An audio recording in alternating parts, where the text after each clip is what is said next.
How to drape Nauwari 9-yard Maharashtrian sari, Peshwai Brahmini style. First, find your paolo. Now go ahead and run your hands along the upper edge of the paolo. That way you can find where your waist is going to be tucked and tied. Set your paolo off to your left side in the back. That'll make it much easier when you need to go ahead and set your paolo up. This is 9 yards, so you'll have a little ways to go before you get to the end. Once you have the end, go ahead and start setting it around your waist. I find the easiest way is to just turn around inside of it and then get ready to make your ties. That way your saree's already set up and you don't have to worry about turning it or twisting it. Go ahead and make a nice little length, that way you have enough in order to make a tie here in the front of your saree.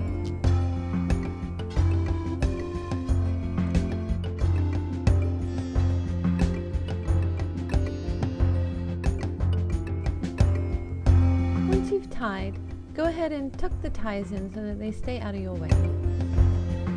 Now, if your saree is long enough, you can take this corner and tuck it in up top so it stays out of your way, but it'll be fine for this one. It's not going to cause us any problems. Go ahead and run your hands back along the top length again, just in case, so that you make sure you know where your top edge is on the saree.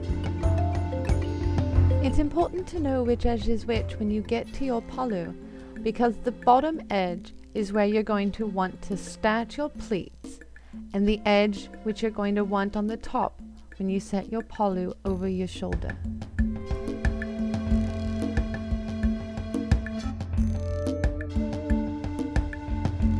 Make paolo pleats now, roughly about a hand width across each. Go ahead and neaten them up as you go. This was a new saree and I hadn't tied the fringe on it yet, so I had to cajole the fabric just a little bit more.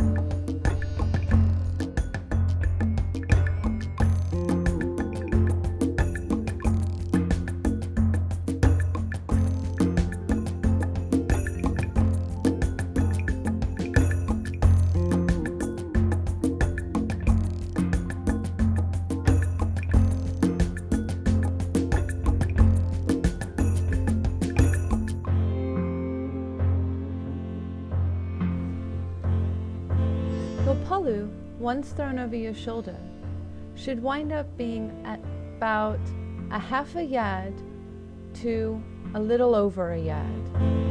It can drape all the way to just about the floor. Now we're going to pin our paolo in place using a safety pin. I recommend piercing through the blouse in order to secure it properly and to pierce it horizontally, not vertically. If you go ahead and pin it horizontally, it will hold the fabric much better.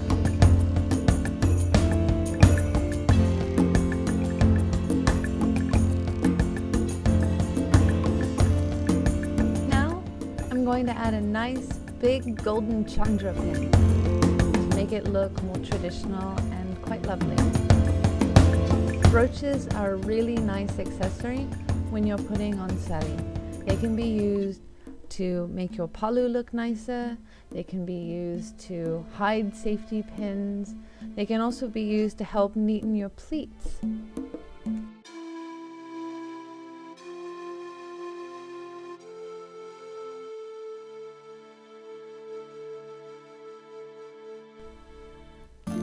Now we're going to gently tug on our top border and bring it around to cover our chest.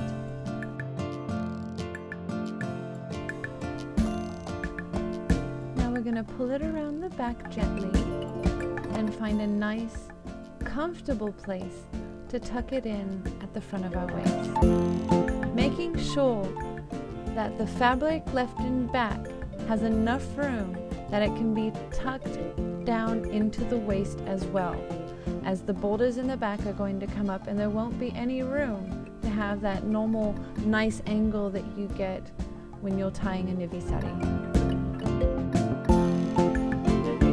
however, get a great breeze on your back in hot days, and it makes it really great if you need a back massage.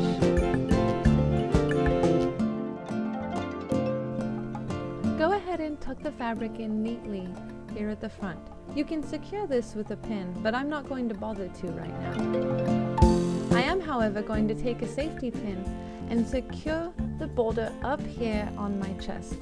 That way it doesn't slide down. When you're draped in the Maharashtrian style, it's not as easy to keep your chest covered because of the way that the fabric is held. So I find that a nice pin right here works to keep it in place.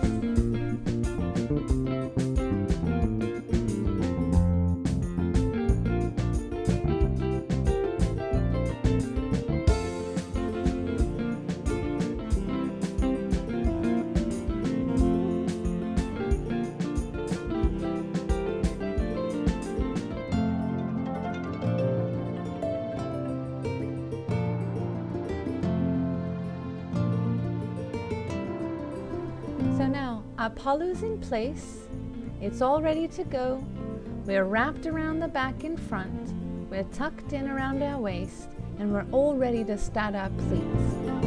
We're going to be pleating all of the fabric here in the front.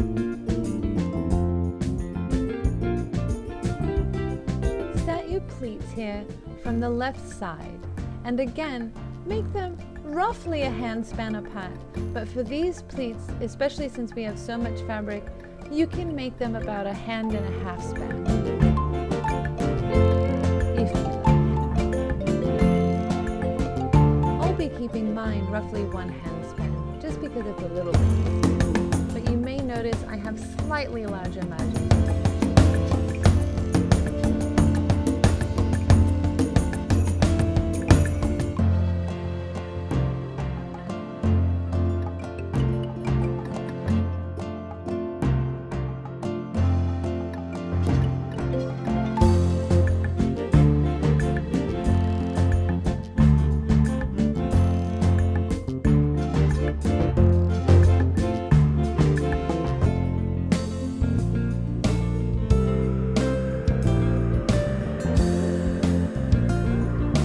Got all our pleats done, neat them a little bit by shaking them out.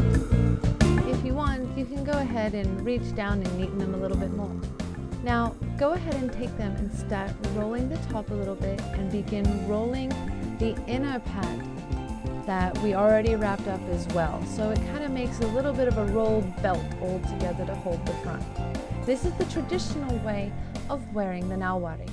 You can tuck your pleats in as normal sari pleats, but this is more traditional, and I wanted to show this for the video. Notice how I'm rolling it under a few times to make sure that they're nice and secure. Go ahead and roll the edges as well.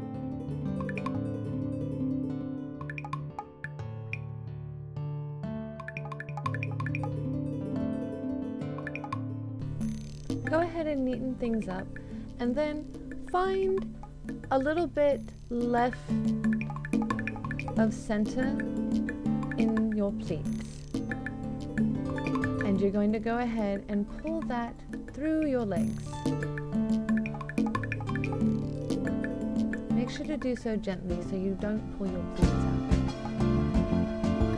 out. Also, as you pull this through, you're going to want to go ahead and push the back fabric of the sari towards the middle of your legs to help form the pleats. It'll look a lot like this as you're doing it. Make sure you have the border in such a place that it fits securely through your legs, falls far down so that it will cover well, but also has enough that when pulled up it will tuck in easily, because you're going to be pleating the border here in the back, and there's still more to do in the front. So you need to make sure that you manage your fabric properly in order to form the right shape. Now go ahead and pleat borders in the back, pull it up, and set it. Notice how the border runs down and below my ankles. This is roughly where you want it to hang, nice and low. Notice how I've got nice, neat borders in the back here. Now we're going to go ahead and grab a safety pin. And we're going to secure our borders, just in case.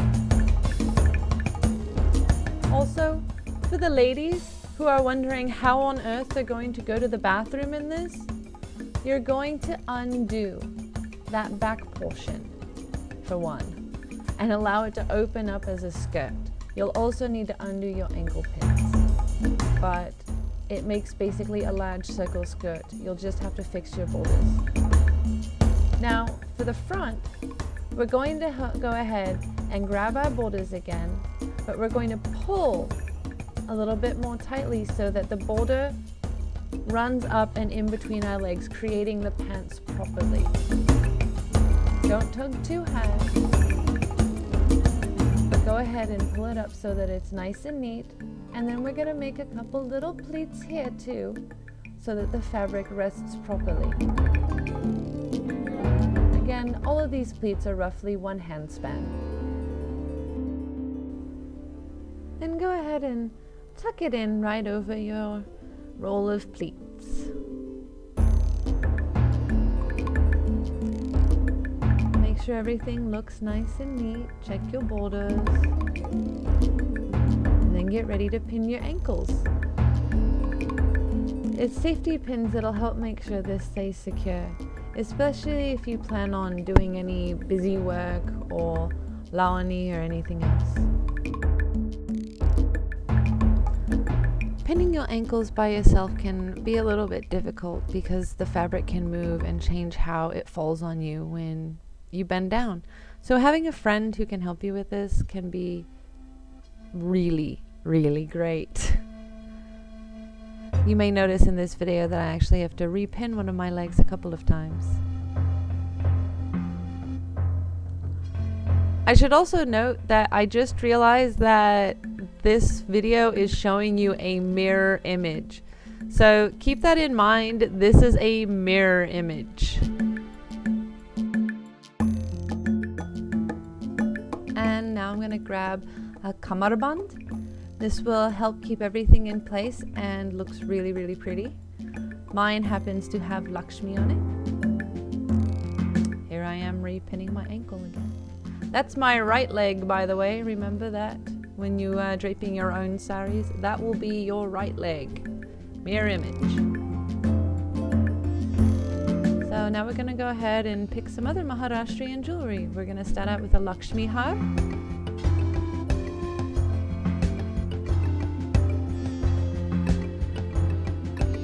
And then a Kolhapuri Trivani har.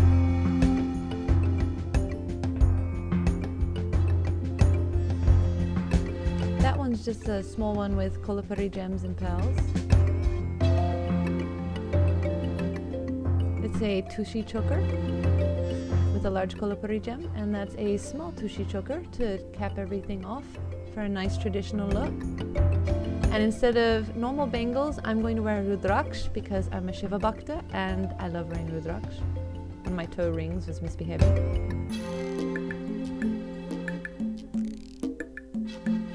And now for a Maharashtrian knot. For those of you who don't know what a knot is, it is an awesome nose ring. There's a couple different styles. And this is why I usually dress in front of a mirror. See that? Make sure all that my borders are nice and in the right place and all fixed. I couldn't see it till I got up close to the camera.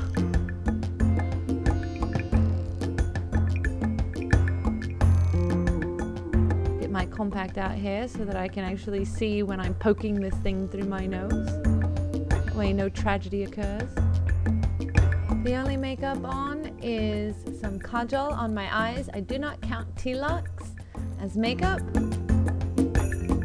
I highly recommend that you check out the weavers who made my sari. They do some amazing, amazing, beautiful work. As you can see here from the sari that I'm wearing, their work is also very affordable and they will make stuff just for you.